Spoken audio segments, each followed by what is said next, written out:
कि राजनीति की रीत है कि जो सत्ता में होता है दूसरों की कमजोर कड़ियों को पकड़ने की कोशिश करता है, और चूंकि उनके पास कमजोर कड़ी है इसीलिए दबना पड़ रहा है कांग्रेस पार्टी के नेताओं को। और डिस्परेशन का आलम यह है अनुराग कि कांग्रेस पार्टी के नेता हाई कोर्ट के उस जज पर भी आरोप लगा रहे हैं। उनका कहना है कि कई दिनों तक इन्होंने फैसला नहीं दिया, ये अंतरिम राहत देते रहे, और जब उनको रिटायर होना था उसके 72 घंटे बाद पहले उन्होंने एकाएक फैसला दे दिया। तो जुडिशरी पर भी सवाल उठाए जा रहे हैं कांग्रेस की तरफ से, जो उनका डिस्परेशन दर्शाते हैं। क्या आपको लगता है कि ये एक सही फैसला हो सकता था कि कांग्रेस पार्टी के जो तमाम बड़े नेता हैं वो पी चिदम्बरम को सलाह देते अदालत के आदेश के तुरंत बाद कि आप खुद जाइए जांच एजेंसियों के पास और कहिए उनसे कि जो भी आपको एक्शन लेना है वो लीजिए, 27 घंटे तक गायब रहने की जरूरत नहीं है, इससे गलत मैसेज जाता है।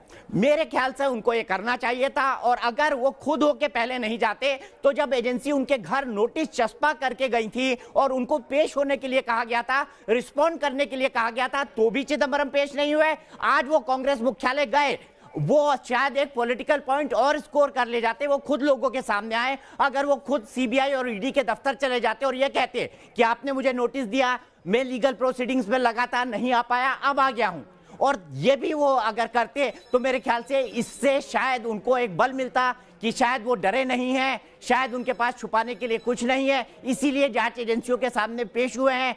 उनका फिर से घर जाना और उनका फिर से एक बार नोटिस देने के बाद भी सीबीआई और ईडी के सामने न जाना, यह इंडिकेट करता है कि शायद छुपाने के लिए उनके पास कुछ है। बिल्कुल, और यही एक बड़ी वजह है जिसके चलते सिर्फ पी चिदम्बरम नहीं बल्कि कांग्रेस पार्टी के ऊपर भी बड़े सवाल लगातार खड़े किए जा रहे हैं, खासकर भारतीय जनता पार्टी के द्वारा। वो यही कि अगर अदालत की तरफ से झटका लगता है या कहीं बड़ा झटका लगता है पी चिदम्बरम को, तो क्या वजह है कि पी चिदम्बरम 27 घंटे तक गायब रहते हैं और उसके बाद अचानक से प्रकट होते हैं कांग्रेस पार्टी के मुख्यालय में, प्रेस कॉन्फ्रेंस करते हैं। और वो कोई प्रेस कॉन्फ्रेंस नहीं होती है क्योंकि वहां पर जो तमाम मीडिया के लोग मौजूद हैं उनके सवालों का जवाब नहीं देते हैं पी चिदम्बरम, सिर्फ अपना एक लिखित बयान लेकर आते हैं, उस बयान को पढ़ते हैं और उसके बाद सीधे अपने घर चले जाते हैं। उस घर में चले जाते हैं जहां पर नोटिस पहले से चस्पा है कि पी चिदम्बरम जल्द से जल्द प्रवर्तन निदेशालय या फिर सीबीआई के सामने पेश हों।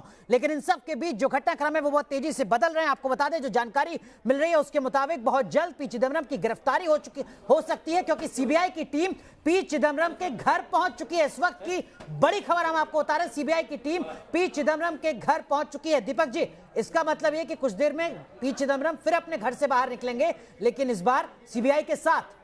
देखना होगा कि पी चिदम्बरम वाकई अपने घर की तरफ गए हैं, वो घर के अंदर गए हैं या नहीं गए हैं, ये भी देखने वाली बात होगी। ये भी देखने वाली बात होगी कि चिदम्बरम फिर से तो कहीं नहीं चले गए हैं। 90% चांसेस होंगे कि चिदम्बरम यहां से कहीं नहीं गए हो। ईडी और सीबीआई ऐसे में उनको ले जा सकती है।